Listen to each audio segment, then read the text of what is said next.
Good morning, Nigeria, and welcome to Daybreak on Trust Television. It's another beautiful Thursday morning.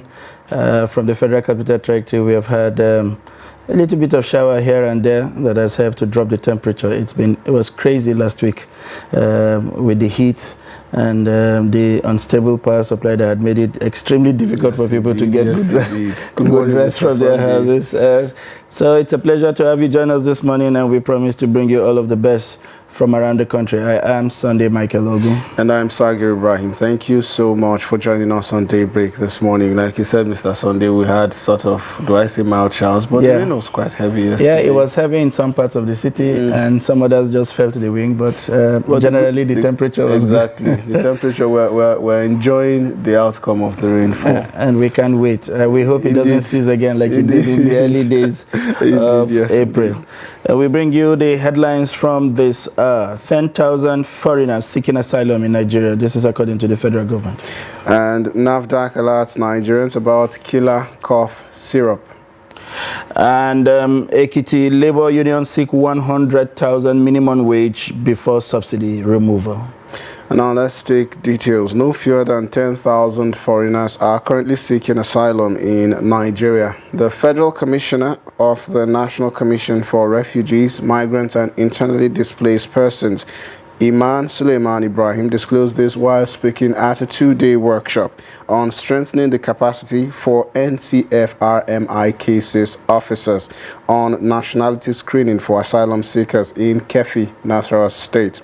She said the asylum seekers are undergoing the process of either achieving refugee status, and once they are declined, they will have to go back to their countries. She said some of them could be declined asylum when they don't fulfill the specifications of the law, adding that they must be genuinely non-Nigerians who are fleeing from persecution. The United Nations High Commissioner for Refugees, Senior Protection Officer Miwaki Kianjui, said the nationality question presented by some of the asylum seekers are knotty, requiring guidance from experts in the field of nationality. She said some asylum applicants have Nigerian ancestry that may entitle them to Nigerian citizenship and may require regularizing their status instead of seeking asylum. She, however, said the workshop would help to develop guidelines for case officers who are faced with complex nationality questions. And moving on, the National Agency for Food, Drug Administration and Control, NAFDAC, on Wednesday in Abuja alerted Nigerians about a killer cough syrup, Natocode. The Director General of the agency, Professor Mojisola Adeyeye, stated that the cough syrup already caused the death of 6 children in Cameroon. She called on importers, distributors, retailers, and consumers to avoid importing, distributing, selling, and consuming the substandard syrup, and advised that all medical products must be obtained from authorized, licensed suppliers. The product authenticity and physical conditions should be carefully checked. Professor Adeyeye added that fake drugs were mostly smuggled into the country from neighboring countries and distributed through inappropriate channels. She urged everyone processing Natocode to discontinue its sales and use and submit stock to the nearest NAFDAC office. The NAFDAC boss added that the death of the 6th victim of the cough syrup was recorded at the head facility in the district of Fudong, northwest region of Cameroon. She quoted the delegate for public health in the region as saying that the children who took the syrup showed a decrease in kidney function. And moving on, the organized labor in Ekiti State said it would demand a minimum wage of 100,000 if the federal government refused to fix refineries and build new ones before going ahead with its planned removal of the fuel subsidy. Comprising the Nigeria Labour Congress and the Trade Union Congress, the union said conditions such as domestic processing of the nation's crude and putting the refineries at 80% use were necessary 3 steps the government must meet to make life meaningful for Nigerians before its removal of the fuel subsidy. The NLC chairman Kolakpo Olatunde and his Trade Union Congress counterpart Shola Adigun spoke in Ado-Ekiti at a press conference to kick off activities marking the 2023 Workers' Day celebration with the theme Workers' Rights and Socio-Economic Justice. The NLC chairman said if subsidy is removed as things are, their minimum wage can never be 30,000 naira again, and they will not take anything less than 100,000 naira. That is the only way workers will be able to cope with the multiplier effect of the subsidy removal.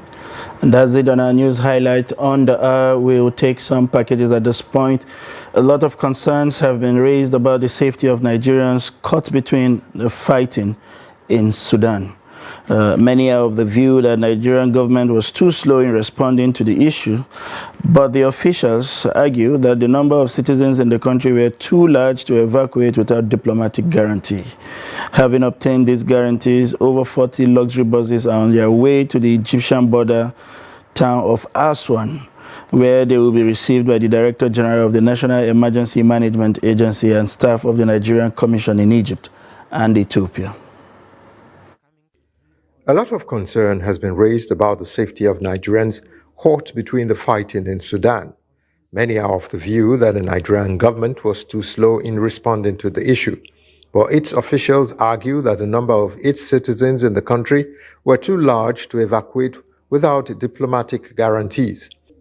Having obtained these guarantees, over 40 luxury buses are on their way to the Egyptian border town of Aswan, where they will be received by the Director General of the National Emergency Management Agency, NEMA, and staff of the Nigerian Commissions in Egypt and Ethiopia. We will transport or convey the Nigerians to the Egyptian border, Aswan. So that's what we decided on. We're liaising with our embassy in Egypt as well. So we've been able to overcome a number of challenges and have started the process, which we're very happy about. We've secured a significant number of luxurious buses because the distances are quite considerable. As the exercise commences, women, children, and the vulnerable are to be given priority during the evacuation exercise. Ordinarily, it would be appropriate that women should be given priority. Women and children should be given priority. I think that goes without saying. The good news is that no Nigerian life has been lost so far. I think it's important to stress that all Nigerians are very safe and that we have not lost any life so far. And we are very confident and very hopeful that we shall not lose any Nigerian life, inshallah, in this exercise. The Nigerian government is leveraging on the 72-hour ceasefire window given by the Sudanese government to evacuate as many Nigerians as possible. From State House, Abuja, Kehinde Amudu, Trust TV News.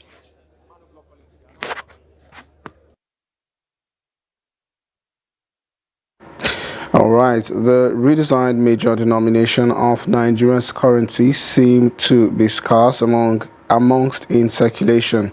This follows the reintroduction of the old notes into circulation. Now, our reporter, Chamun Dabeng, speaks to Nigerians to find out how often they get to see the old 1,500 and 200 naira notes. Take a look. The old 1,500 and 200 naira notes were reinstated following an order by the Supreme Court, which extended the deadline to December 31st. Now, the order came as a result of a debilitating naira scarcity, which hit the nation hard and made life difficult for many Nigerians. The Central Bank of Nigeria, in a bid to reduce excess money in circulation, redesigned Nigeria's major denominations.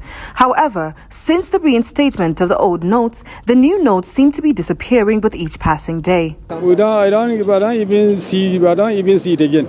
We go to the bank, we go to the ATM, and now I'm going to the ATM. Yesterday I went to the ATM. There's no new note. It's only old one we're seeing.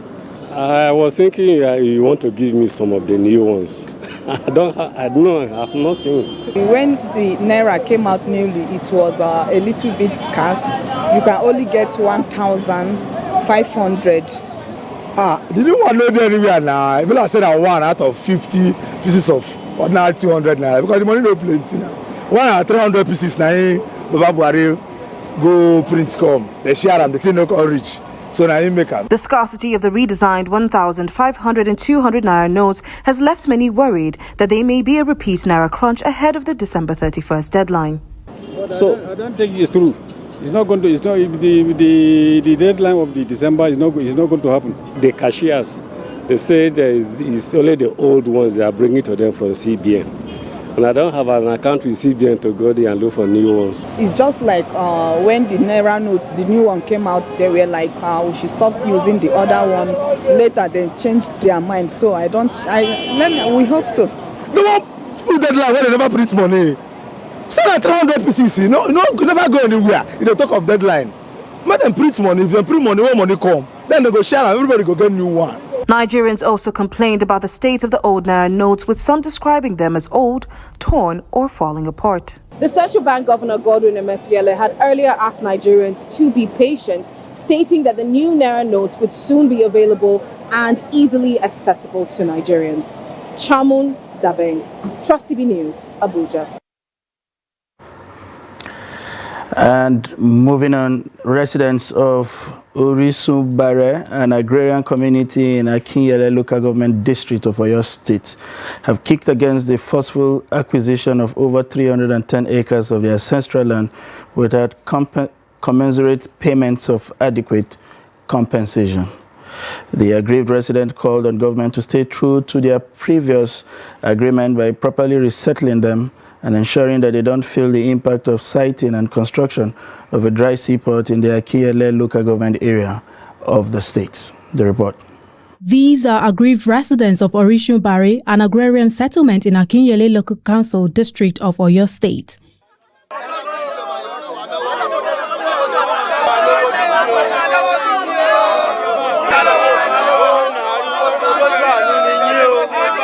Inhabitants of this community that cuts across about 31 villages are against the proposed siting of a dry seaport in their locality without adequate compensation.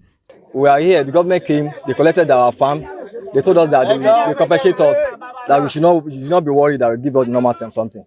So they came very soon now. Yeah, on 27th of March, they gave us check. The check they gave us, we went to the bank. The check is bounced. It's fake check. This is evidence. I can show you. Here is the check. The money they are paying us is not up to the amount they are supposed to give us. Someone with 5 hectares of land was given 35,000 naira. Someone with a 6-bedrooms bungalow was given 2 million naira. We all know how much building materials cost. They also promised us resettlement, but nothing was done. Residents here say government at all levels had not stayed through to previous agreements, a move which had sent cold shivers down the spine of those residents whose future, they say, remain uncertain. A land that is 45 acres, and they gave them 37,700 naira. And that acre of land worth like 45 million naira. The money they are giving people is very small.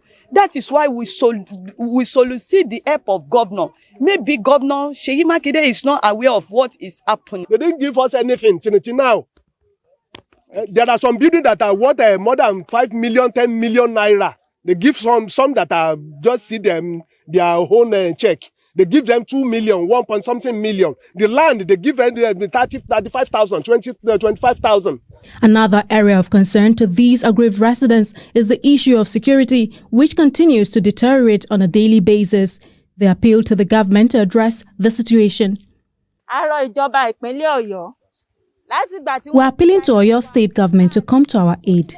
Security here has been so bad that criminal elements have turned uncompleted buildings here to their hideouts. Armed robbers have been coming to attack us inside our houses. I'm yet to collect my own money, while those that have collected checks are complaining bitterly. As the clock continues to tick, residents here hope that governments at all levels would see reason to put machinery in place towards ensuring they do not lose their prized heritage.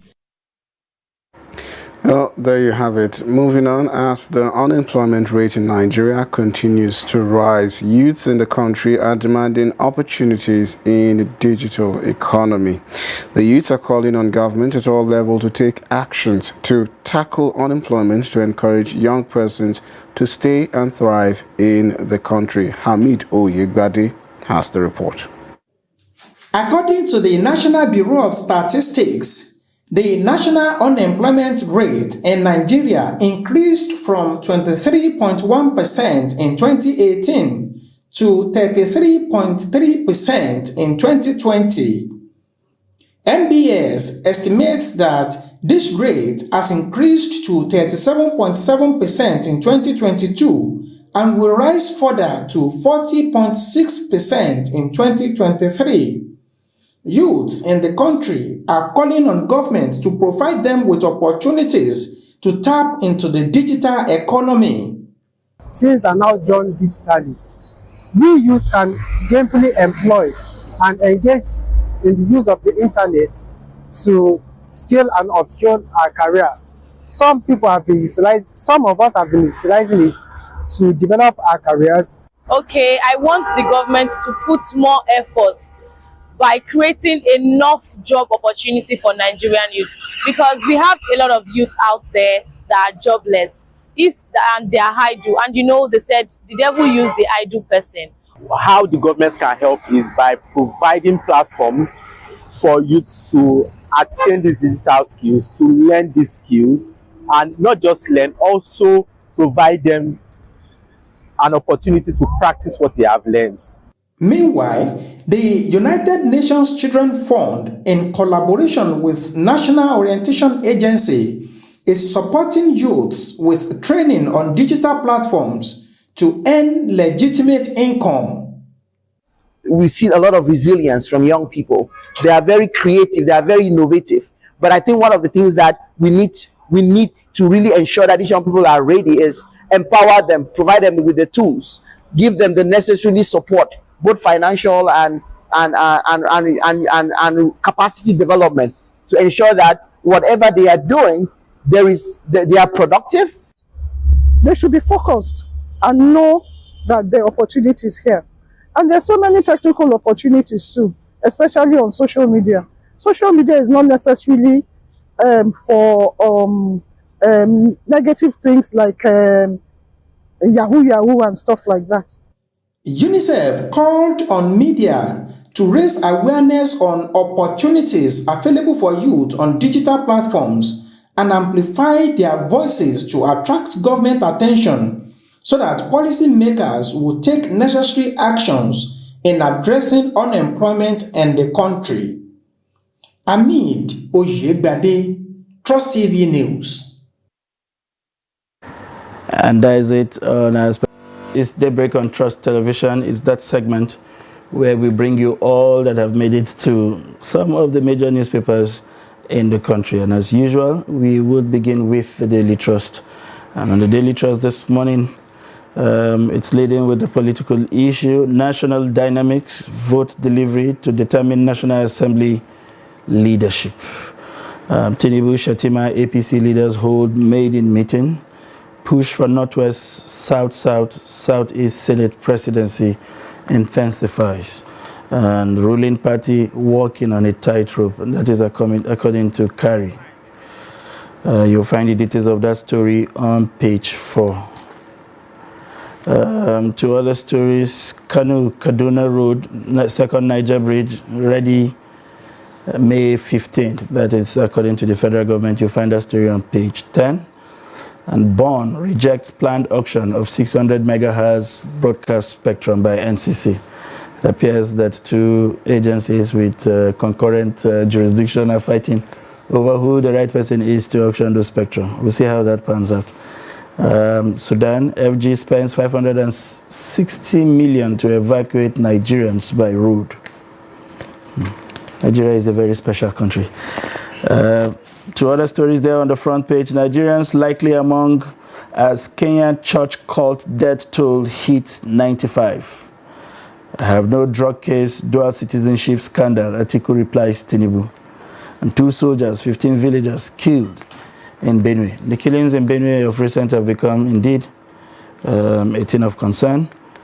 And of course, we have a picture there, proportional from the president and Group Chief Executive Officer, Transcorp Corporation, Dr. Owen Omogiafo, and Group Chairman, Transcorp, Mr. Tony Elumelu, and the independent non-executive director of Transcorp, Mrs. Foluke Abdurazak, at the 17th Annual General Meeting of Transcorp Corporation, the Nigeria's largest listed conglomerate, held virtually on Wednesday. These are the major stories on the front page of the Daily Trust. And for the Nigerian News Direct newspaper, starting from the top, court strikes out forfeiture suit against Governor Bello. 2 former governors behind pull him down scheme, Ogun government alleges. And below that, on the banner there, we see Sudan crisis. FG spends $1.2 million to evacuate 2,400 Nigerians to Cairo by bus. Blames security reasons for huge cost. And below the pictorial, we see DG NITDA advocates for development of international cyber norms. And below the belt, transparency, new master plan vital for Niger Delta development. And that's according to Wabote. Banana Island, Lagos begins removal of illegal structures. And finally on the News Direct, I am always writing towards hope. Christy J. Get these and more on the Nigerian News Direct newspaper of today. We'll move on quickly to the Blueprint newspaper there with the major headline, as lawmakers caution as Tinubu wades into National Assembly leadership tussle. Contestants intensify lobby. Let's guard against executive interference. Golu, I don't have dual citizenship, as he could tell Tinubu, and I bestowed Guinean citizenship on President-elect as democracy icon. Conde. And to other stories, suspected headers kill 2 soldiers, 15 others in Benue. Gunmen slay 6 miners in Plateau. SEC urges investors to expose illegal fund managers. Adama Guba, Binani withdraws court void suits against INEC. And blackout looms as FG plan to cut discos from national grid. Sudan, Nigeria spends $1.2 million on citizens' evacuation. This is coming from FG. And World Women's Day, World Malaria Day, vaccine for malaria treatment now accessible. That's according to the Pharmaceutical Society of Nigeria. And court strikes out property forfeiture suits against Bello as EFCC appeals. And NICON declared Friday as deadline for Hajj fair, begin screening of medical team. These are the major stories on the front page of Blueprint newspaper. And on the Punch newspaper, we'll start from the very top where we see Obi attacks INEC for defending Tinubu. Atiku claims victory. Besides that, we see cash scarcity crippled Nigeria's economy, according to the United Nations. And finally, we see Tinubu's speaker aspirants meet on zoning behind closed doors. For the banner, we see Sudan conflict. Students lament slow evacuation. FG to pay $1.2 million. Only 15 out of 40 buses ready on Wednesday conveyed 750 students. Minister says cost covers 19-hour journey, security from Sudan to Cairo. And below the pictorial, of course, that's the pictorial of some Nigerians at the registration point in Sudan before the evacuation to Cairo, Egypt. And this was on Wednesday. So below that, we see 4,000 trucks to visit Lekki Port daily. And also, Lagos state government demolishes illegal buildings on Banana Island. And finally, on the Punch, police arraign Lagos spare parts dealer for assaulting housewife. And that's it for the Punch newspaper this morning. All right, we move on to The Guardian. There's a complete makeover of The Guardian cover page lately. It's beginning to look like The Guardian of UK, except for the fact that the other, it's a tabloid. The major stories here is on the subsidy removal. Marketers in limbo over implementation. $15.5 billion foreign exchange demand for fuel importation. And that's huge. As court strike out EFCC suit against Kogi Governor Yaya Bello over asset forfeiture. I am unencumbered by scandal, Atiku replies Tinubu, serial loser jab. Nigeria has highest number of collapsed buildings in Africa, says Sun DG. And Owando takes delivery of Nigeria's first mass transit electric buses.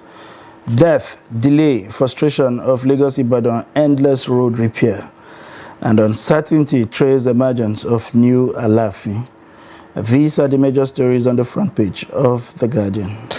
And on the Business Day newspaper, we see here are Nigeria's 5 trillionaire listed companies. Combined revenue grew to 7.2 trillion naira in 2022. Interesting. And also we see dollar price tickets fail to free airlines trapped funds. And below that, how social media pushed Nigerians to vote. Also, Owando takes delivery of electric buses for Lagos mass transit. And also, dismantling OMSL's secure anchorage. And we also see beside the pictorial, push for subsidy removal hits Naira redesign wall. You could get that story on page 2 and catch more on the Business Day of today by getting a copy of the paper. And that's it for the Business Day this morning. And quickly we move on to the Leadership newspaper, and we will stay with stories that have not been highlighted by previously reviewed papers. No Nigerian has died in Sudan conflict, so that's coming from the federal government. And subsidy removal CSO kick against $800 million World Bank loan. And to other stories there, Adama Apple Binani drops suits against Fintri, INEC, and others. And finally, Banana Island, Lagos begins removal of illegal structure. These are the major stories on the front page of Leadership newspaper. And we move to This Nigeria this morning, still sticking to headlines that haven't been captured by other papers. We see food price inflation remains high globally, and that's according to World Bank. Tinubu to inaugurate flyover court building in Port Harcourt. Also, we see scarcity of new Naira notes hits FCT residents. Cry out. Adama supplementary poll, Binani withdraws suit against INEC, fleeing REC allegedly writes commission, insists APC won exercise. We see a pictorial also of Governor Wike and also the governor-elect amongst other construction workers from Julius Berger during an inspection of some projects in Rivers State. And that's the much we can take for the newspaper review this morning, rather the newspaper headlines. And we're now joined by our reviewer this morning, and he is Mr. Nasir Lawal. He is the editor-in-chief of Dateline Nigerian newspapers. Welcome to the show this morning. Good morning. Thank you for having me. Yes. So before we move, too far, one story just caught my attention, and I would like to ask, what is really going on in Kenya with regards to this Kenya court issue on the pastor? I see Mr. Sunday smiling here. It's really, Kenya, like Nigeria. Yes, it's an unfortunate situation, but yet also very interesting. Is it a case of hypnotism, or is it a case of blind faith? What exactly is the cause here? Well, what's even his name will say, religion being the opium of the masses, Karl Marx. Thank you very much for that. This is a pastor, who succeeded in convincing his followers that they should actually engage in fasting so that they can starve themselves and hasten their transition so that they get to meet Jesus Christ. And Nigeria, people being who they are, so many people believed him and they actually starved themselves. Right now, a number of 95 graves have been uncovered. So many bodies have been exhumed, and this is only the beginning of the investigation. Maybe by the end of it, we are likely to see much more than the figure that we currently have. That's amazing. I want to ask, is this a problem that is, well, do we even call it a problem now? It's more like an issue or a scourge that is peculiar to Africans, where we see Africans investing so much, you know, in their belief and their religion. But then if you look at it on the flip side, we suffer the most in terms of development. So perhaps do we say, if we see such commitment to other ventures, you know, aside our religious beliefs, would maybe our situation would change? Yeah, certainly, because if our leaders, you know, can also involve all these religious, all these clerics, you know, because of the influence that they have, possibly we may begin to see some changes, because right now there is some distrust between the leaders and the led, and for good reasons, because sometimes the leaders, the way they act, it's as if they don't have anything to do with the people that they are leading, and somehow the people tend to see hope, you know, from this religious clerics. So because of that, you know, they tend to believe all the things that, you know, their clerics will be telling them.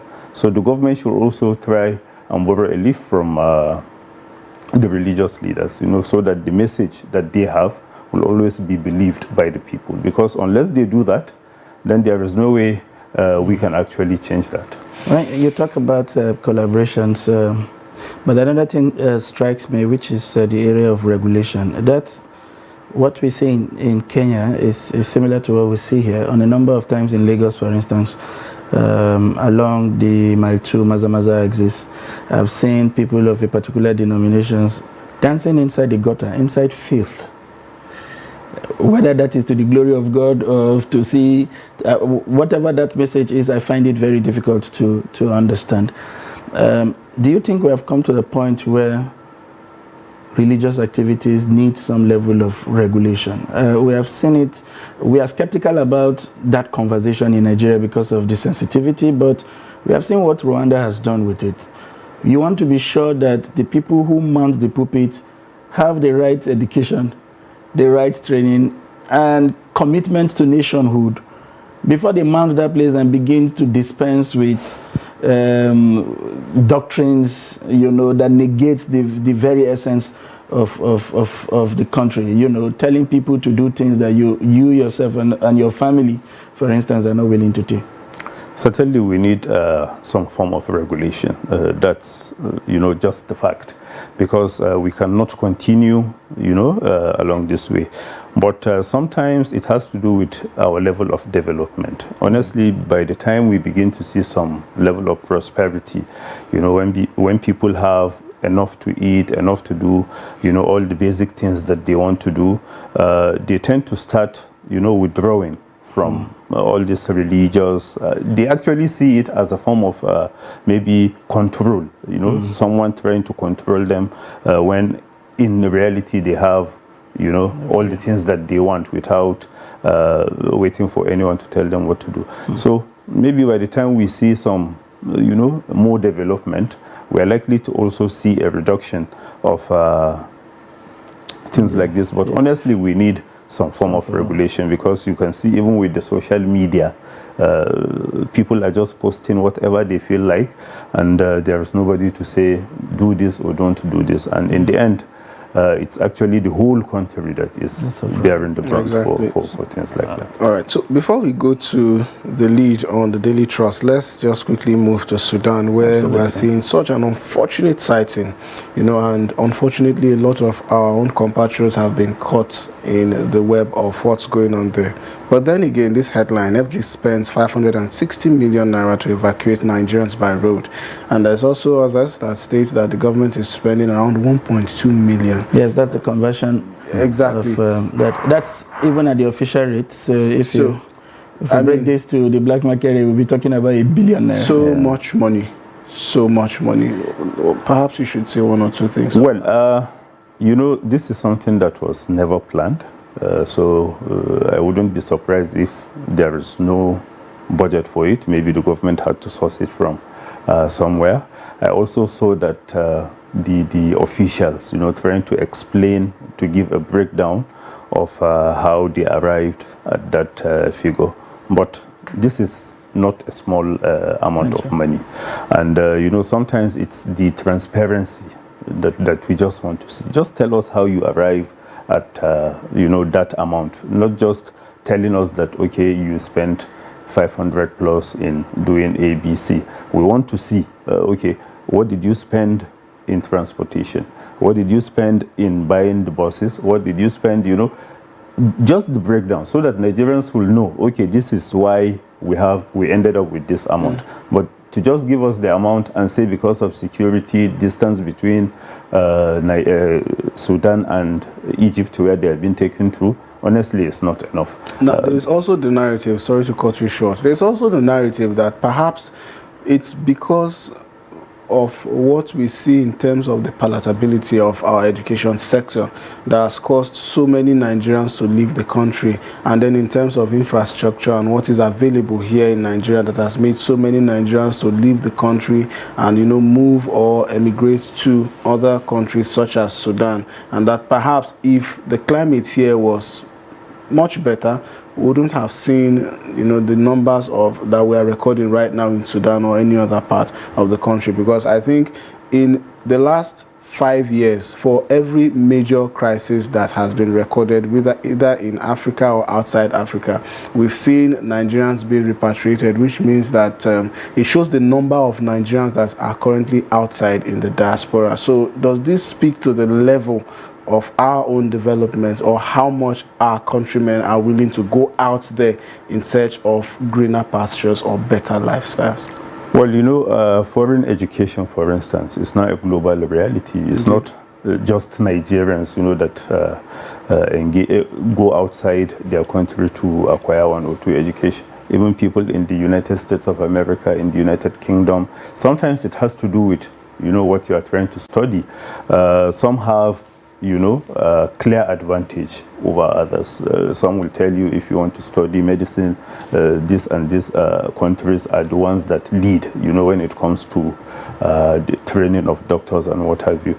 But for Nigeria and Sudan, you know, it's a long history, especially the northern part of the country. I remember even the first Grand Kadi that we had in Nigeria, you know, came from Sudan, because when the northern part of the country was doing the Sharia, which was being referred to as the penal code, because I think Sudan got their independence in 1956 or so, so they had like that advantage over Nigeria, something that they have started, and we had to go to them, you know, so that we learn one or two things. And then there are so many doctors you see in this country who were trained in Sudan.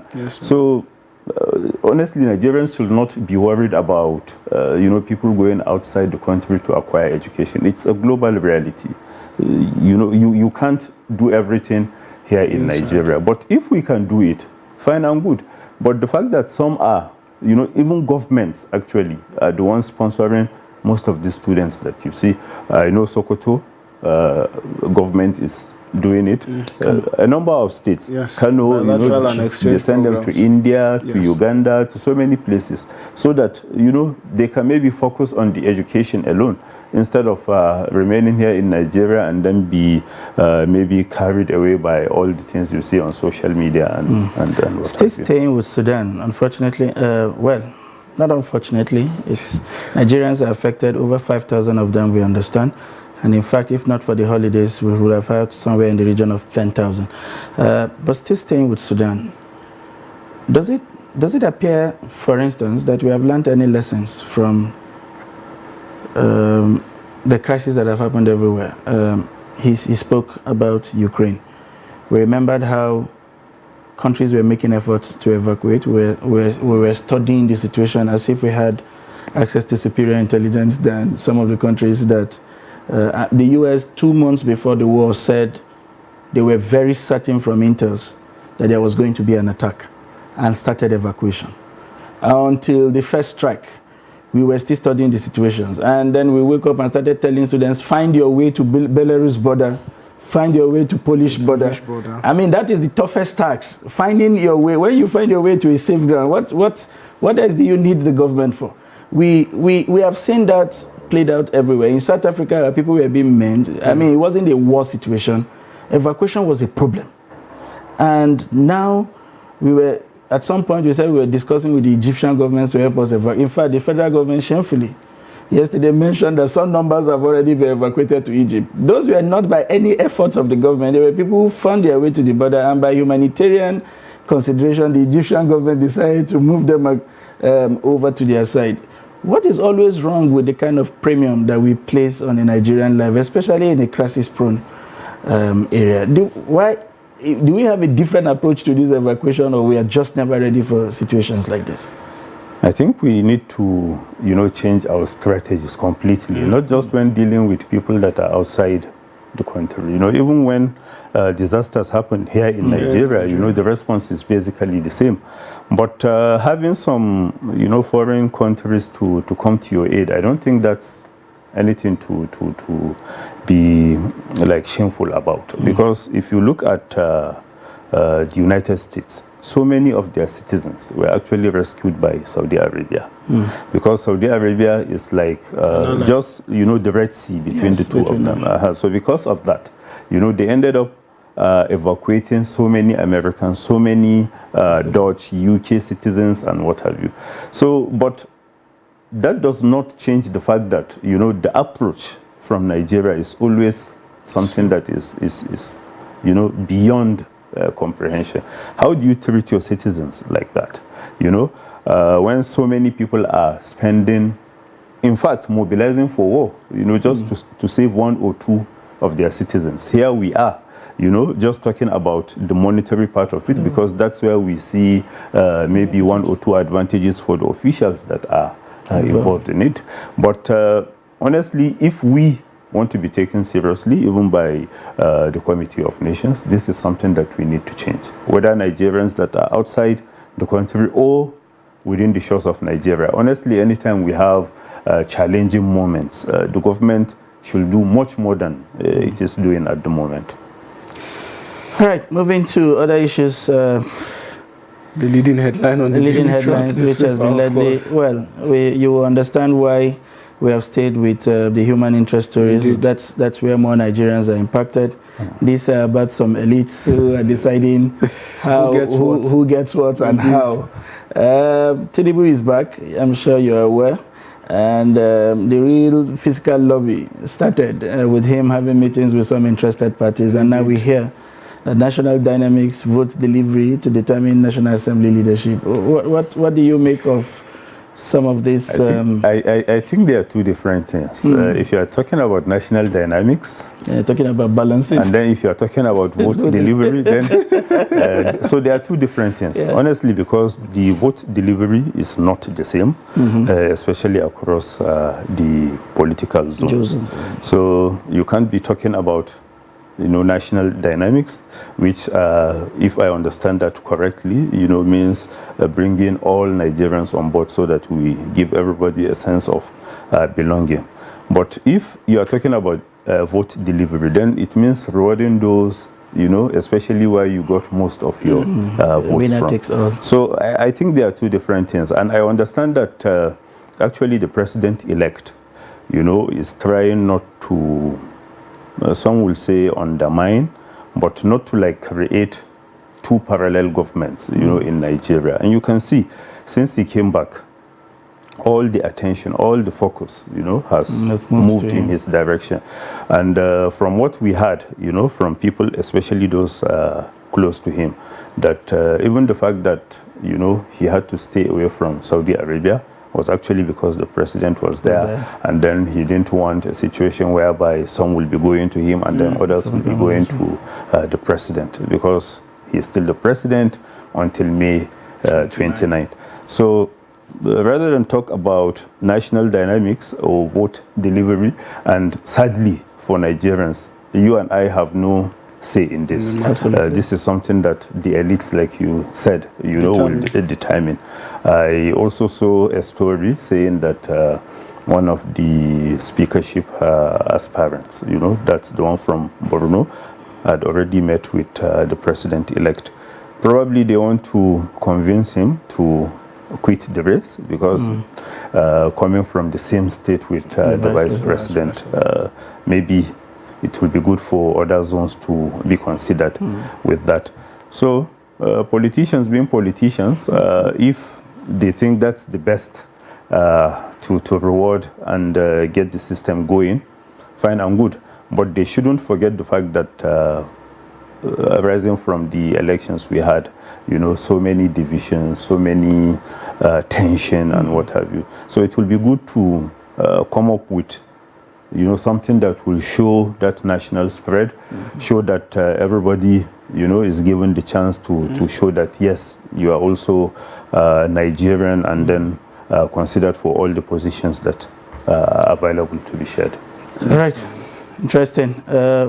30 seconds for this last question. We are saying or hearing from the federal government that Kano-Kaduna Road and the second Niger Bridge will be ready May 15, and we were asking, where is the Lagos-Ibadan Road? It appears it will defy this administration, the completion. In fact, I think one paper was recounting how delays and deaths have become the story of the Lagos-Ibadan Express. No, the Lagos-Ibadan, actually, they said it will be delivered earlier. They said April 30th. Yes, we are beyond April 30th, and it is not. No, this April 20th is okay in a couple of days. So in 3 days. Okay, that's what they said that they will be. But there is a caveat to actually that, because they said I think there is a part in between Ibadan also where the government is trying to construct channel, so that water channel or something. So that part, will not be completed along with the rest of the road. So possibly by April 30th, we will see the road. We keenly await. Yeah, we keenly await. Yes. Yeah. No, but everybody, that road is as good as this democracy. It started from the. But you can even see, even the Abuja-Kaduna, they actually said that they will leave that to the incoming administration. Interesting. Interesting. That's the much we can bring you from today's headline. I hope you have enjoyed the insight and perspective that were brought to bear by our guest. I'm tempted to say in-house guest. It's not in-house. It's still a visiting guest, accorded all right and privilege, all right and privileges as usual. Marlon Nasrullah, the editor-in-chief, Dateline newspaper. Thank you very much once again for making it to the studio. Thank you for having me. And for those useful perspectives that you bring to this program always. Thank you. Always. It's a learning time for everybody on the show. And that's it on the newspaper review. At this time, we'll see you at the top of the hour with more from Daybreak. Please stay with us.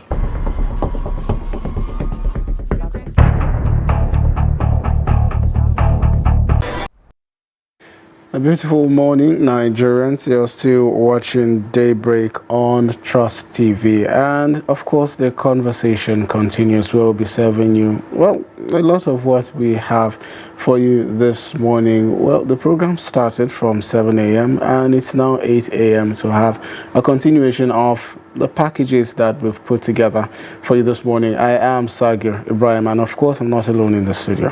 Yes, good morning and thanks for staying with us. I am Sunday Michael Ogu. If you've missed out on this train that has set off since 7, you can always catch up with our social media handle. And we move straight to the headlines on the hour. 10,000 foreigners seeking asylum in Nigeria. This is according to the federal government. Also, NAFDAC alerts Nigerians about killer cough syrup. And the Ekiti labor unions seek 100,000 minimum wage before subsidy removal. And to the details now, no fewer than 10,000 foreigners are currently seeking asylum in Nigeria. The Federal Commissioner of the National Commission for Refugees, Migrants and Internally Displaced Persons, Iman Suleiman Ibrahim, disclosed this while speaking at a 2-day workshop on strengthening the capacity of the center. Case officers on nationality screening and asylum seekers in Kefi, Nasarawa State. She said the asylum seekers are undergoing the process of either achieving refugee status specifications of the law, adding that they must be genuinely non-Nigerians who are fleeing from persecution. The United Nations Commissioner for Refugees, Senior Protection Officer Mihaki Kinyanjui, said the nationality questions presented by some of the asylum seekers are knotty, requiring guidance from experts in the field of nationality. She also said some asylum applicants have Nigerian ancestry that may entitle them to Nigerian citizenship and may require regularizing their status instead of seeking asylum. She, however, said the workshop would help to develop guidelines for case officers who are faced with complex national questions. And moving on, the National Agency for Food, Drug Administration and Control, NAFDAC, on Wednesday in Abuja alerted Nigerians about a killer cough syrup, Natucold. The Director General of the agency, Professor Mojisola Adeyeye, stated that the cough syrup already caused the death of 6 children in Cameroon. She called on importers, distributors, retailers, and consumers to avoid importing, distributing, selling, and consuming the substandard syrup, and advised that all medical products must be obtained from authorized or licensed suppliers. The product authenticity and the physical conditions should be carefully checked. Professor Adeyeye added that fake drugs were mostly smuggled into the country from neighboring countries and distributed through inappropriate channels. She urged anyone possessing the Natucold to discontinue its sales and use and submit stock to the nearest NAFDAC office. The NAFDAC boss added that the death of the 6 victims of the cough syrup was recorded at a health facility in the district of Fudong, a northwest region of Cameroon. She quoted the delegate for public health in the region as saying that the children who took the syrup showed a decrease in kidney function. And finally, on the headlines, the organized labor in Ekiti State said it would demand a minimum wage of 100,000 naira if the government refuses to fix refineries and build new ones before going ahead on its planned subsidy removal. Comprising the Nigerian Labour Congress and Trade Union Congress, the unions said conditions such as domestic processing of the nation's crude and putting the refineries at 80% use were necessary steps the government must take to make life meaningful for Nigerians before its planned fuel subsidy removal. The NLC chairman, Kolakbo Olatunde, and his Trade Union Congress counterpart, Shola Adigun, spoke in Ado-Ekiti at a press conference to kick off activities marking the 2023 Workers' Day celebration with theme Workers' Rights and Socio-Economic Justice. The NLC chairman said if subsidy is removed, as things are, the minimum wage can never be 30,000 naira again, and they will take nothing less than 100,000 naira. That is the only way workers will be able to cope with the multiplier effect of the subsidy removal. All right, and that's it on our news highlight. On the hour, we'll bring you some of our packages. A lot of concern has been raised about the safety of Nigerians caught between the fighting in Sudan. Many of them are of the view that the Nigerian government was too slow in responding to the issue, but its officials argue that the number of its citizens in the country were too large to evacuate without diplomatic guarantees. Having obtained these guarantees, over 40 luxury buses are on their way to the Egyptian border town of Aswan, where they will be received by the Director General of the National Emergency Management Agency and staff of the Nigerian Commission in Egypt and Ethiopia. A lot of concern has been raised about the safety of Nigerians caught between the fighting in Sudan.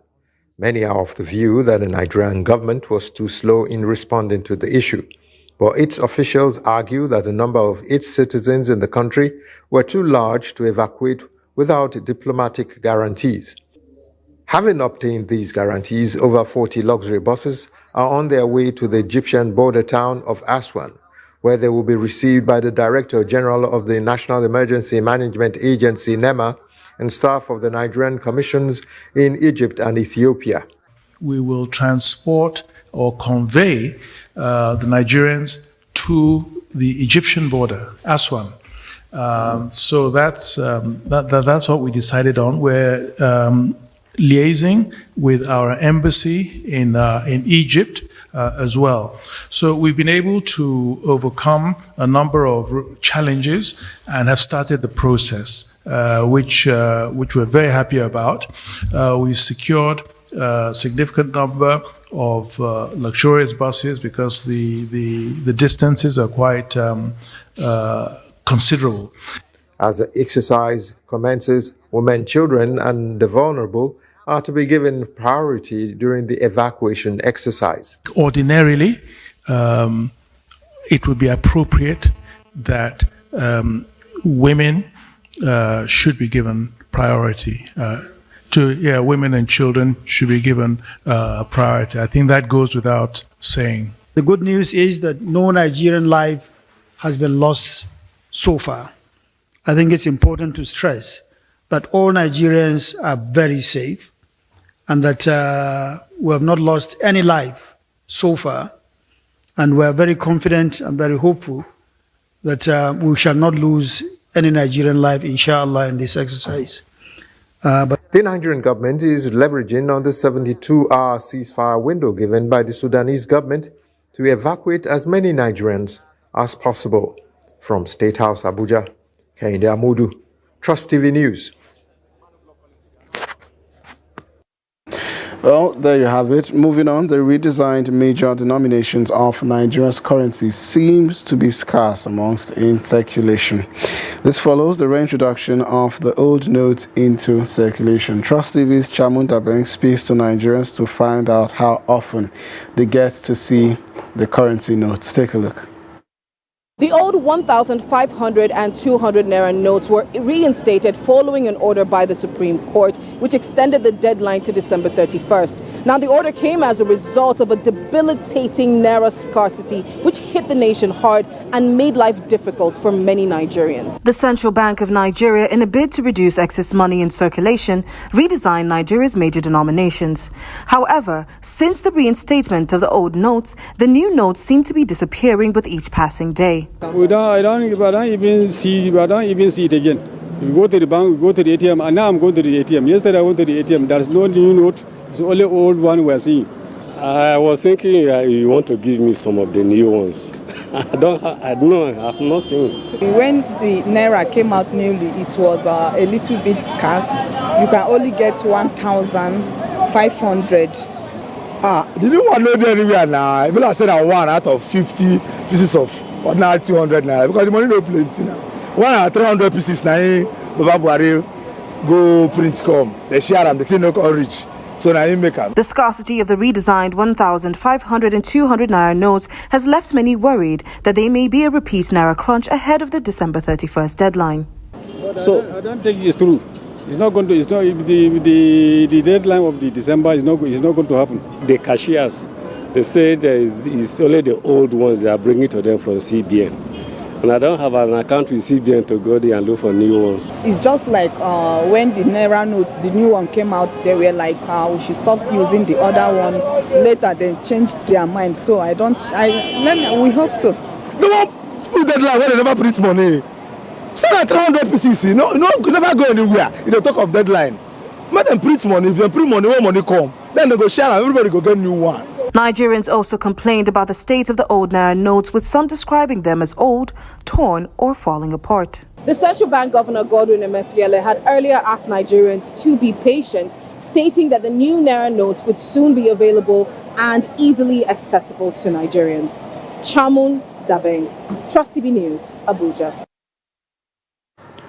And that's it on our packages this morning. We take a quick break. When we come back, we dive into our first issue for this morning. You don't want to miss it.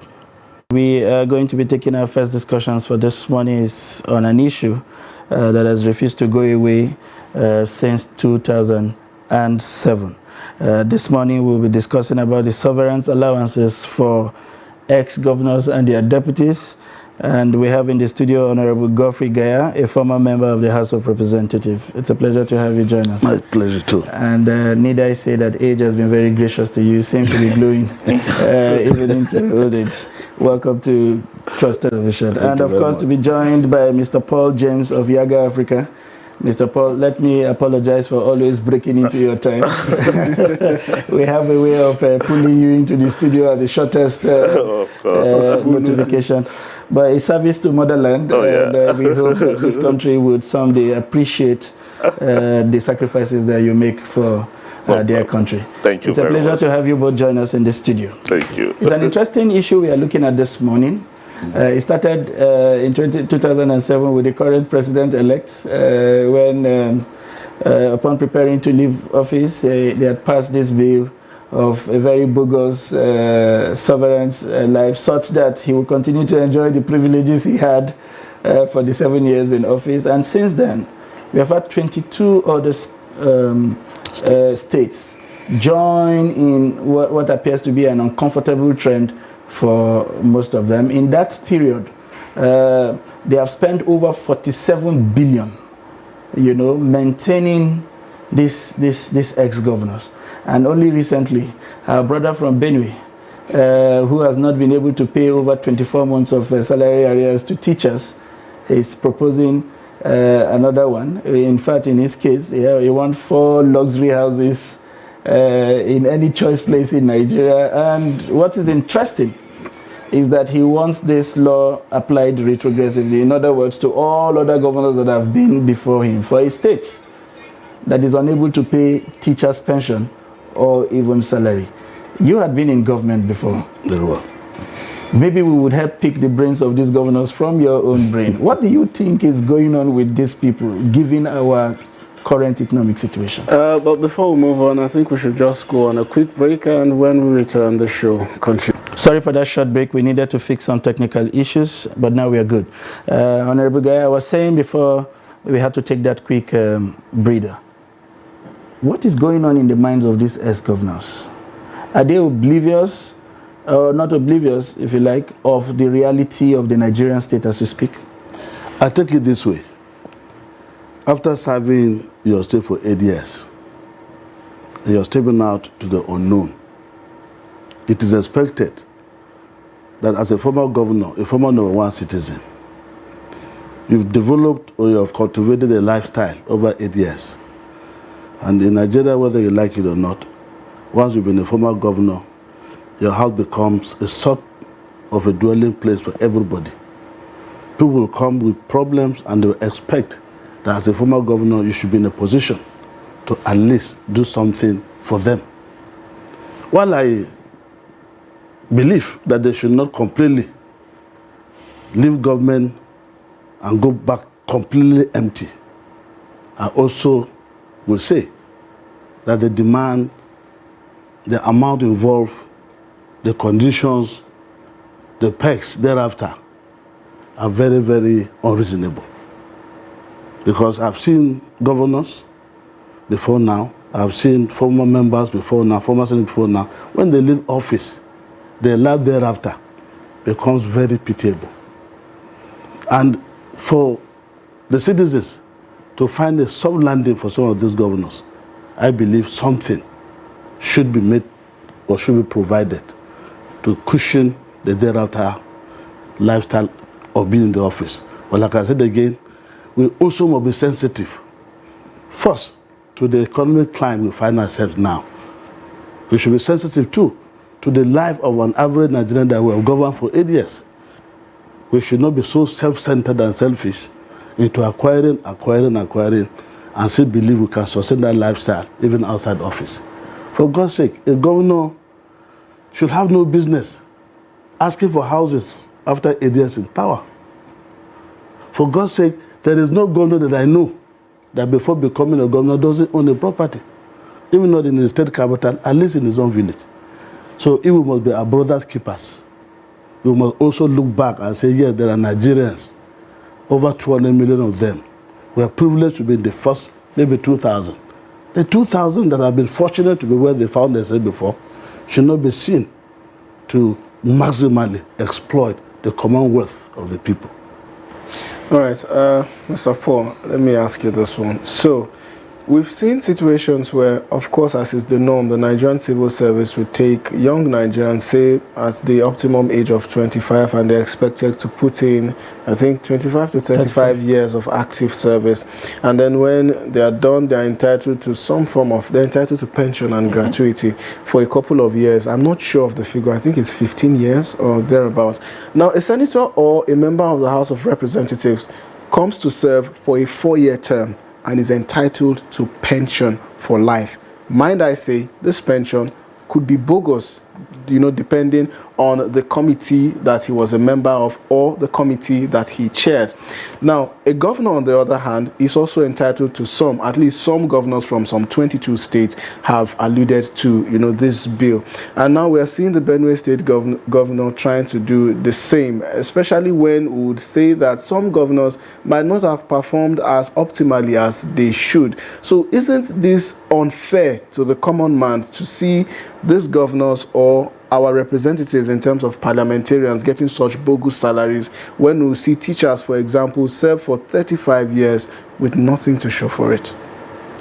Well, I think, Sajir, you have asked the question and I've also provided answers to the questions. I will be honest with you. I'm always confused as to the contradiction we see in this issue, because first, when all of these campaign, I'm talking about the political office holders, they campaign on the strength of coming to serve. Perhaps we don't understand the concept of service. And beyond that also, like the honorable member has said, is the fact that these were also persons that were not coming in from ground zero. They were persons that at least had something doing before they aspire to be elected into office. Now you come into office with all the perks also around the office as of the time that the person is serving supposedly. You expect also that a smart person will also have done some sort of investment that they can retire to at the end of their service. But here we are, by the time they go and they know they are approaching the end of the service, that is the end of time in office, that is when they begin to set up those structures that will protect their interests until they pass on to the thereafter. So I think it is very concerning, especially when you juxtapose that against the economic realities that is currently confronting the nation. So I think where we keep having this problem is the fact that the people that keep electing them into office don't necessarily understand what these people ask by the time they are leaving office, and how that affects the overall Commonwealth. Perhaps if we know them before they even get elected into office, then we may want to begin to ask those hard questions. For instance, I can sincerely not understand how a governor will be in office for 4 years, for instance, and then pensioners are always growling, always on the street with placards talking about their pensions, no payment of pensions. And the same governor will be, complaining that they are not getting enough subvention, if you like, from the federal government. But from the same little that the governor will claim that they are getting from the federal government, by the time they are leaving office, you hear all of those bogus requests. So sometimes you begin to wonder whether there is something politicians are not telling us. Because first, when they want to come in, they will give you the impression that the government is so bad, that is the government that they want to take over from is so bad that they want to come and fix something. So even give you the impression that there is no resources at all to even start with. But they are always aspiring to get elected into that office. And then when they are leaving the office, they want to protect every interest, not just their interest, but even for their predecessors and even the successors to come in the future. So you begin to wonder, where is the truth in all of this? For me, that is confusing, like I said in the beginning of this conversation. So I think we need to start putting things in the open. We are just talking about what these other governors are requesting.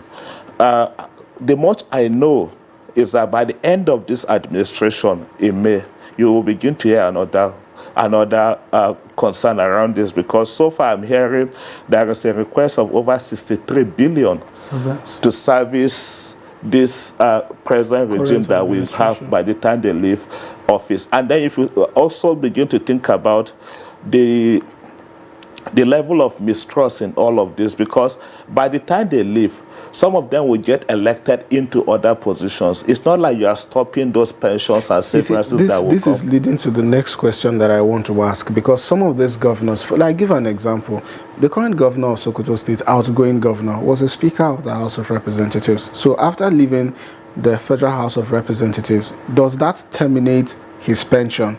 Well, that's a question I cannot answer. But he is rounding up his tenure as the governor of Sokoto State.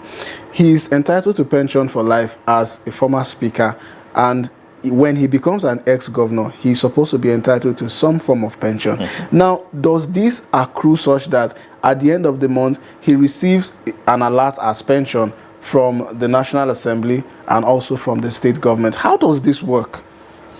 I think that is where the main issue is. The law does not allow you to earn salary in 3, 4, 5 sources from the same government. Okay.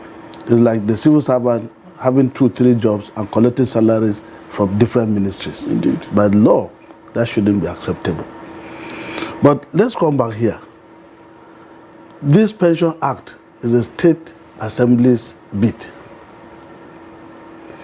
If the governor has a very good rapport with his members, he can do and undo. The most powerful office in the world is being the state governor of Nigeria. It's even more powerful than being Mr. President. Because the moment you pocket your House of Assembly, you can even pass a law to kill anybody. That's the truth. Now, we are appealing to the consciousness of these people. We saw what happened in Lagos. When Fashola came in, he said, no, this is not necessary. I have a conflict to sign, but I don't need it. It has happened in Imo. We have looked at our resources.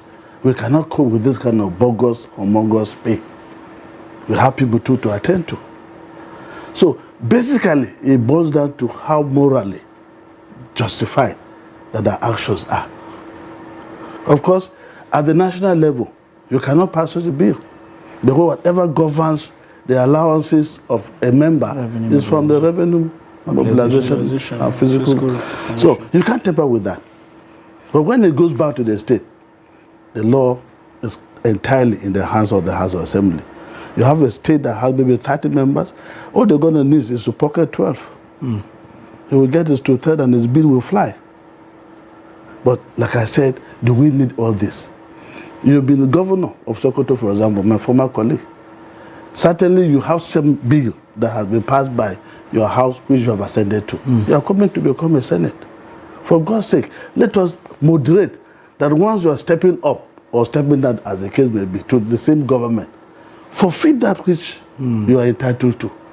There should be no point for Mr. Tambo, for example, going to Sokoto to collect when he's now a sworn senator.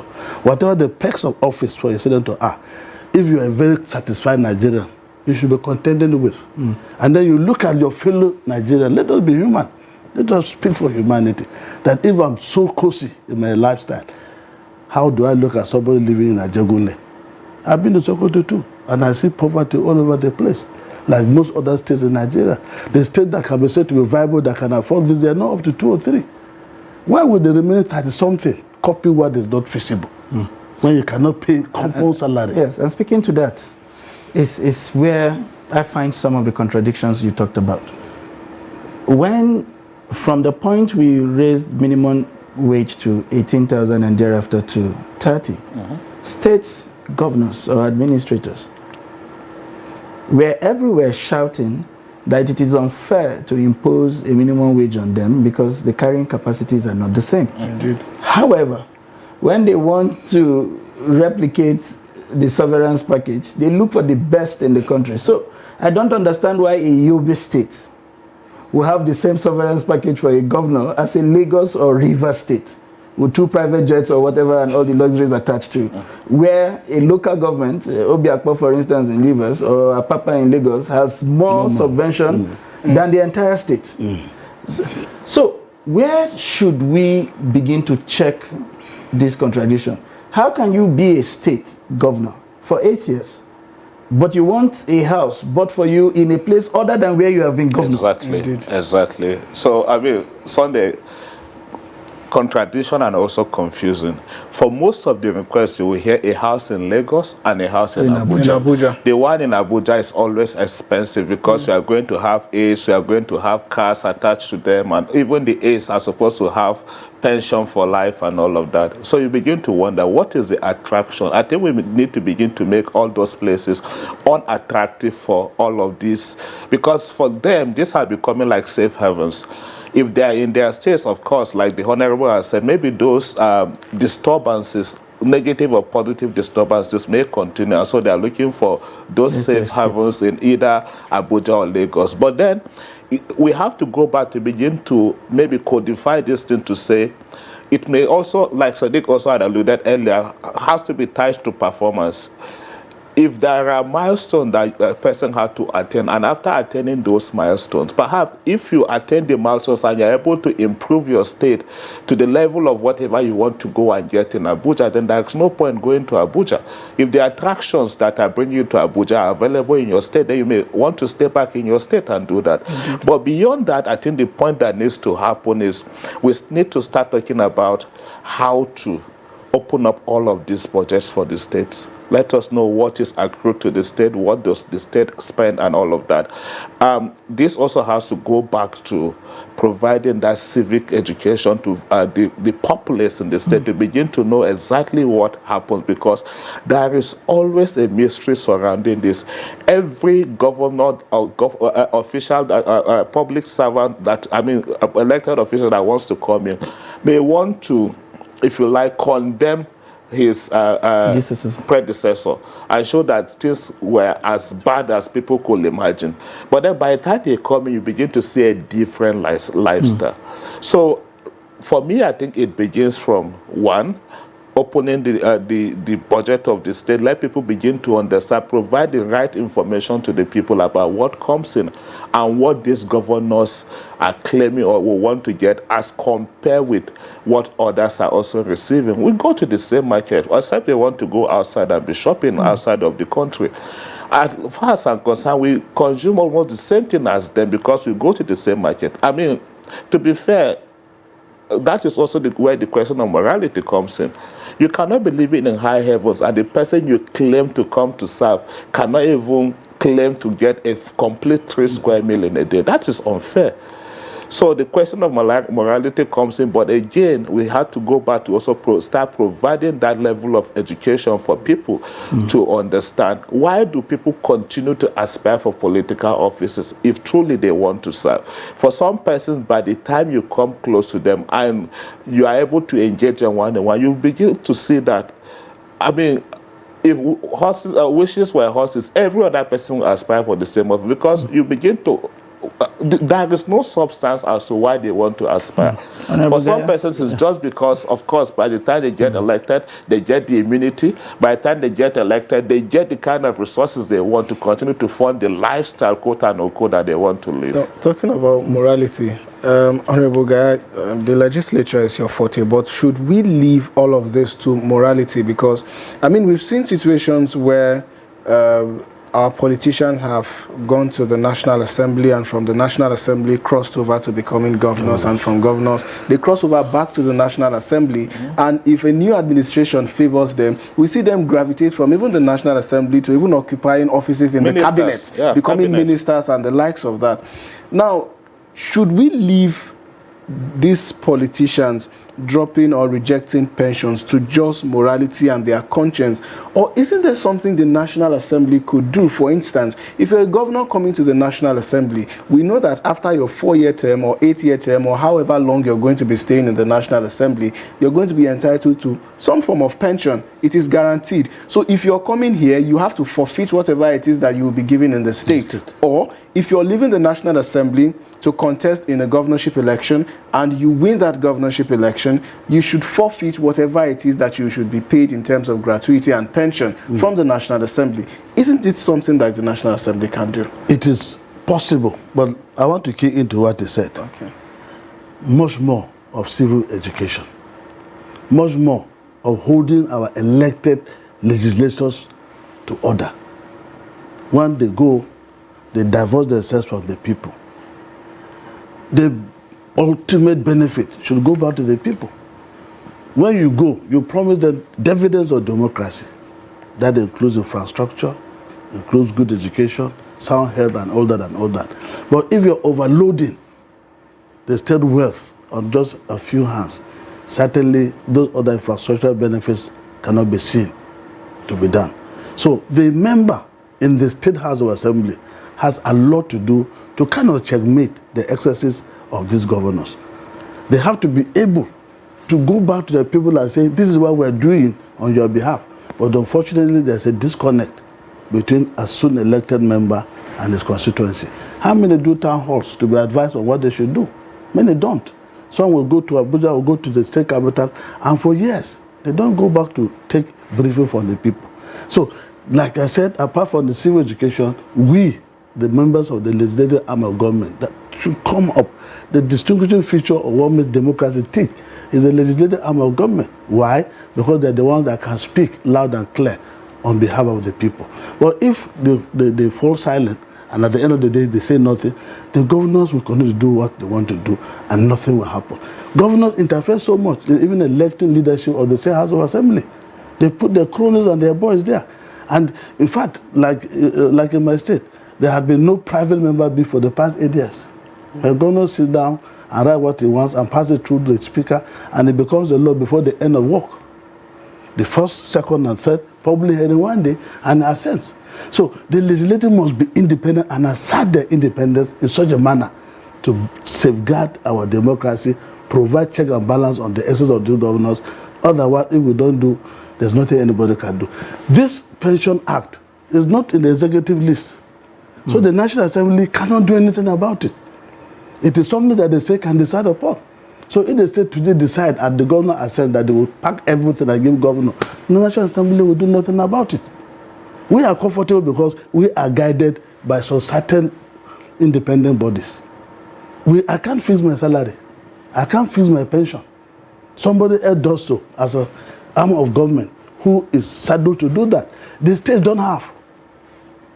There's nothing like physical and something mobilization in the state. No, they don't. So it is left hanging. The governors and the house can decide and do anything, and that is wrong. Because unless we make sure that we provide that check and balance on the governors, we are yet to see the worst when it comes to this. Okay. Just to provide context for our viewers at home, so far about 22 states have passed this law, making their ex-governors and their deputies lords after leaving office. These include Abia, Akwa Ibom, Bauchi, Bayelsa, Borno, Delta, Ebonyi, Edo, Gombe, Kaduna, Katsina, Kano, Kogi, Kwara, Imo, Lagos, Niger, Osun, Oyo, Rivers, Yobe, and Zamfara states. In Lagos, for instance, which was the first to implement this legislation signed by the former governor, Bola Ahmed Tinubu, now president-elect, the legislation provides a lot of comfort and convenience for their ex-governors and their deputies. A breakdown of the legislation titled Public Office Holder Payment of Pension Law Number 11, Official Gazette of 2007, shows that former governors in the state are entitled to a house each in preferred locations in Lagos, Abuja, and the nation's capital. The law provides for 6 new cars every 3 years, 100% of their basic salary of the incumbent governor, and a free health care for the beneficiary and his family members.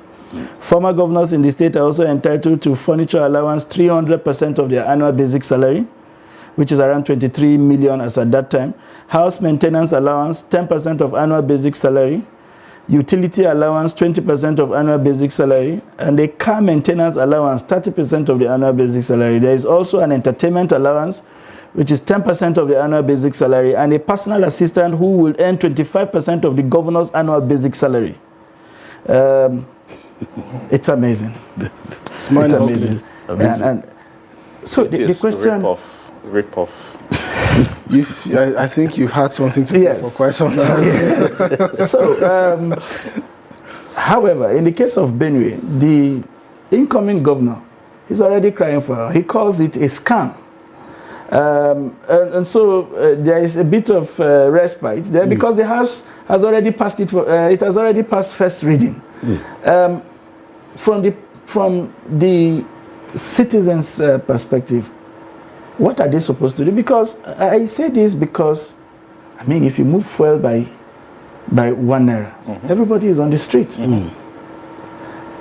he was saying to me before this show commences that we don't seem to understand the full glare of some of the things that happen that have more impacts on us than some of the little things we seem to come out to complain about. If these 15, 19, 20, 25 members of the National Assembly seem very easy to be bought over, what options are available for the citizens to stamp, to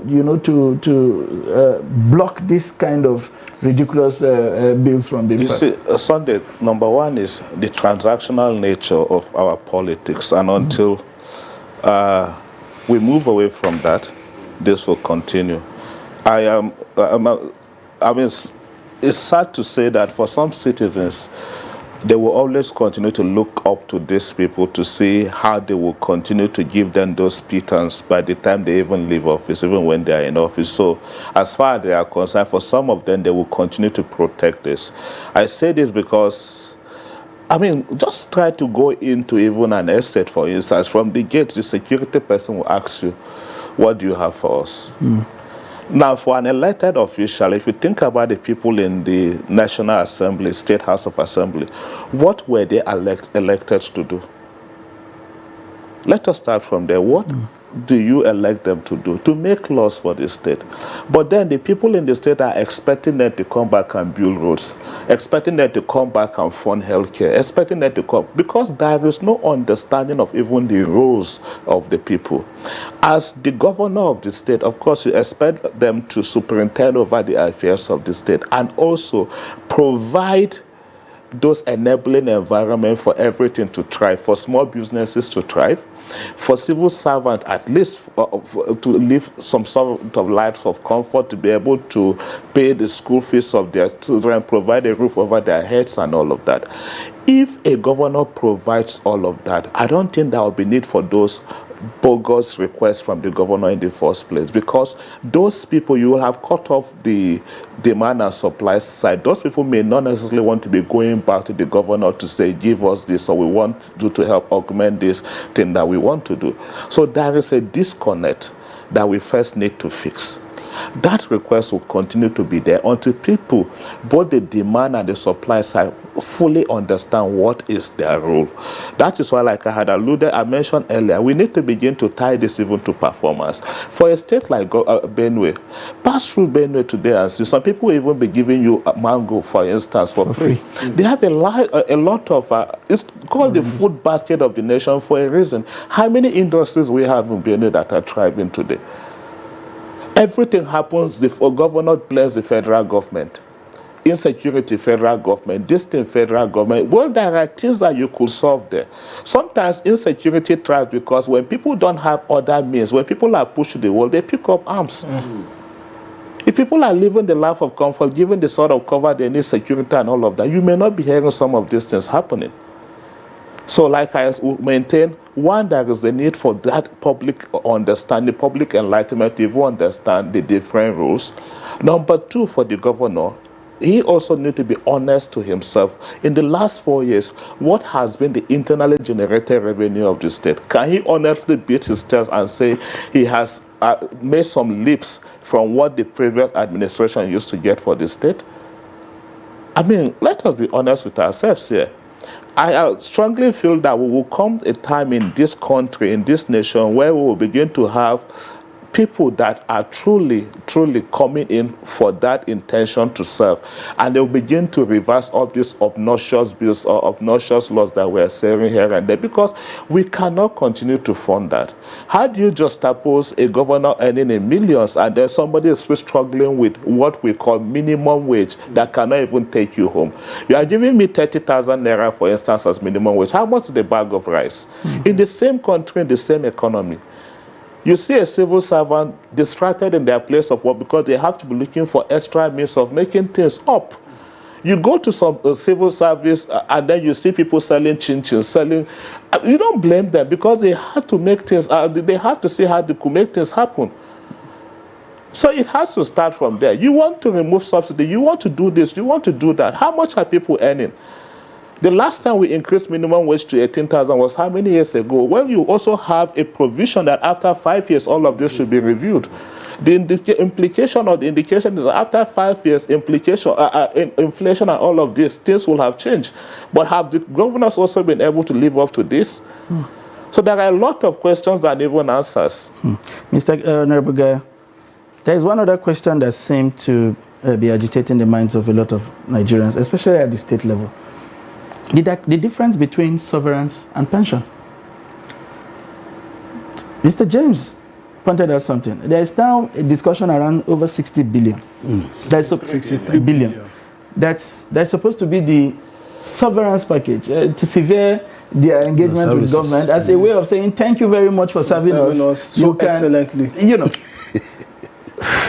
Even though the metrics are not there to judge, to evaluate what they have done, really. Of course. That package is there. More like, take this for a job well done. Exactly. And a pat on the back. And fed you well. Yes. But rather than go and get disconnected, they now create this umbilical cord. Is that not in itself a contradiction? Can't we find lawyers in this country who would wake up and properly define because if you have a pension, what our laws say is that if you will get a pension, then there is no need for a sovereign's package. In other words, it's a sovereign package that is spread over a number of years to ease you into the order life. So why are we finding it difficult? Why do these people want to get the best of both ends? We still go back to the fundamental issue of we Nigerians taking our destiny into our hands. We are not asking questions. We rather lament when the deed has been done. In a democracy like we profess to practice here, we should call those we elect to account. Once they see that there's a leeway, they just do what they want to do. And like I said, we have tried since 1999 to look again into our constitution so that we can amend it and remove such acts that are not palatable to us. But like I said again, the governors have been able over these years to scuttle every attempt to amend the present constitution. If we have done so, wherever it affects how the state should be run, the governor will bribe out the House of Assembly and they will reject it, even when it has to do with their own autonomy. So we need Nigerians, like we talk about lawyers, we have several professional bodies that will come together in unison to say, look, enough of this is not tenable anywhere. It's only Nigeria can do this. I can't collect severance and go back collecting pension. But the Pension Act is rested on the state. Severance is national. So the 600 billion may be meant for ministers that will go. That's the end. No minister has the powers to ask for this kind of thing outside the state governors. As long as the Pension Act is vested on the state governors and the houses of assembly, they can do and undo. So we must speak out, condemning what is not right. Because in the country, we have the same challenges.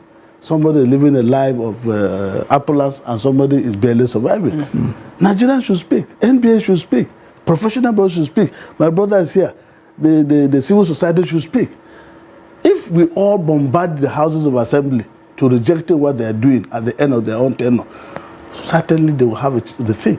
But and they also don't do this until it is the last year of a new governor coming in. The new governors coming in too should have the boldness to say we have seen our resources, and to be fair, we cannot be able to do that which has been passed. The new governor has every right to amend because every act has the right to be amended. So if you have passed this for governor going, if I come in and I don't think I can cope with it, I will never be able. I will call the House of Assembly again and say review this, remove this clause. Like I said before, I'm not completely against something like a statement coming in. If the severance is given to you, like when I left, I collected my severance once and off. I should have no recourse to go back again and say, that House of Reps, because we are members, let us gang up and pass a bill that will give us something. They tried that before. Yes, they did. And we shut it down. Because most of us felt it was not fair to the Nigerians. If they heard that, they will stone us on the street. Let Nigerians react by rejecting what the state government are doing. They should call the members and stone them and say, look, what you're doing is not democracy. Because like I said, if we're practicing democracy based on where we copied from the US, it doesn't happen that way. When the former governor goes, he becomes an ordinary citizen. Absolutely. He's comfortable doing his bit. I remember former governor Balare Musa. When he left government, he packed back to his 3-bedroom flat, which he had before he became before he became governor, and he immediately resurrected his farms. Baladi was driving pickup to feed himself. He never at one day said, I regretted not doing what I've done. But the newer generation, the younger ones, are coming to do things that they, in fact, anyway. All right, talking about Nigerians taking the power that they so have into their hands. Paul, during an earlier conversation that I was having with my co-anchor, he stated something, and let me repeat that. He said, Nigerians have a habit of lamenting in private and hiding in public. And on the flip side, our politicians or our leaders have a habit of calling us to speak up in public and then grumbling in private when we actually speak up. So, bearing this in mind, what do you think is the problem exactly? I'm asking this because you see a lot of Nigerians actually try, like what your organization is doing, for example, to get the wider audience or the wider Nigerians, acquainted with what is going on in governance and in government and in the politics as it should be. However, a lot of Nigerians just seem to be so uninterested. So I think it's our nature as a people and something we may have to change from. Sadiq, maybe you want to take up this assignment. For every week, there is something that would distract you in this country. I call them a distraction because every week you see new issues in this country. And give them a few days, people will move on to other interests again. So I think for the government, that's what they keep doing. Sometimes I feel like they are the one that push in this negative propaganda to the public. Let us distract them. Let them be talking while we do other things. Give them 2 days, they'll move on to other things. So I think for us as citizens, sometimes even if you want to do demand, especially like you want to go in for protests, people that are doing movement building will always advise you that pick up an issue, focus on the issue, push until you see that that issue is addressed before you then pick the next issue. Don't model up everything. Model up things and then you get confused in the process. So sometimes maybe we don't know how to follow this to their logical conclusion. We grumble, we complain. Yes, it's becoming even like the human nature in Nigeria. Every time you meet 2 or 3 people, they are complaining about some problems in the country. But you don't also hear how or when. Government should. We as the government, if you go to the government quarters, so you'll be hearing government should. So we as the government will tell you the people are the government. The people will tell you the people that we elected are the ones that are supposed to be doing the supposedly work for us. So that is where the disconnect happens. For the people, first, there is the need to be conscious about how to remain focused on an issue. For instance, the Not You Want to Run bill that was signed by the president in 2018, that was not a function of what just started there. That has been in process for like 10 years. So what the young people decided to do at that point is, can we just focus on this? Because there were also other demands. If you go back to the bill, it wasn't everything that was requested that was signed into law. Not the age, the expectation was for all the age for the president and all to be reduced by at least 5 years. But the president and for the National Senate was not reduced. But at least there was some progress. The next time you want to go and agitate for that again, perhaps maybe you go and say, can we get the one for the Senate also reduced? For me, that is how to stay focused on issues. So I think the government have understand that about Nigerians, that just give them a few days. They will move on to the next issue to talk about. We have just talked about, we have just finished from an election. I bet you the next conversation you begin to hear is Kogi, Imo. We had moved on from the 2023. Nobody will want to go back in retrospect to begin to review what were the issues, how do we fix these issues. We go back to the next one, we go up to the next one, the same issues will confront us, we will lament and move on to the next one.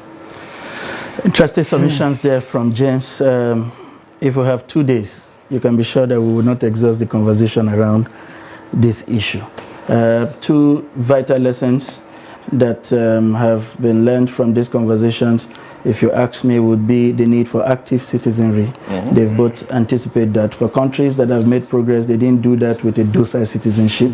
We have been made to understand that things that the average Arabs and Americans or West citizens would not take are the things we take. They push us. When we get to the wall, we break the wall and continue to go behind rather than bounce back. So it appears there are no consequence for this action. So they have emphasized the need for active citizenry. They have also called on public office holders to examine their conscience. We all need to do that at every point in time. There's a need to stop at some point, look back, and ask yourself those realistic questions around whether or not what you are seeking is for the better, is of the betterment of society or for the good of the greater or the larger part of society, or it is self-seeking, and whether or not those are sustainable. This is what they have said. The conversation around sustainability has taken global dimension and attention. And unfortunately, that's the much we can take this morning. I hope that somehow we have been able to enlighten some minds, awaken the consciousness of some people who think, well, it's their country, whatever they like, they can go ahead and do and just sit by the side and watch what happens. No, it's our country. This country is ours to plow and not to plunder. It's been a wonderful conversation with you, sir. And I hope you're enjoying your retirement from the house. Very well. Have people minus the severance. And you don't have people lighting up around your house and asking for lunches. And to James, of course, thank you very much for the sacrifice you make for our teaming viewers. And it's been a wonderful Thursday. Let's do this again tomorrow. If you have missed out on any part, recourse to our social media handle to catch up. And stay with Trust TV for all the interesting programming they have lined up for you for the rest of the day. I am Sunday Michael Ogo. And I'm Sagir Ibrahim. Thank you so much for staying with us, and do join us again. Bye-bye.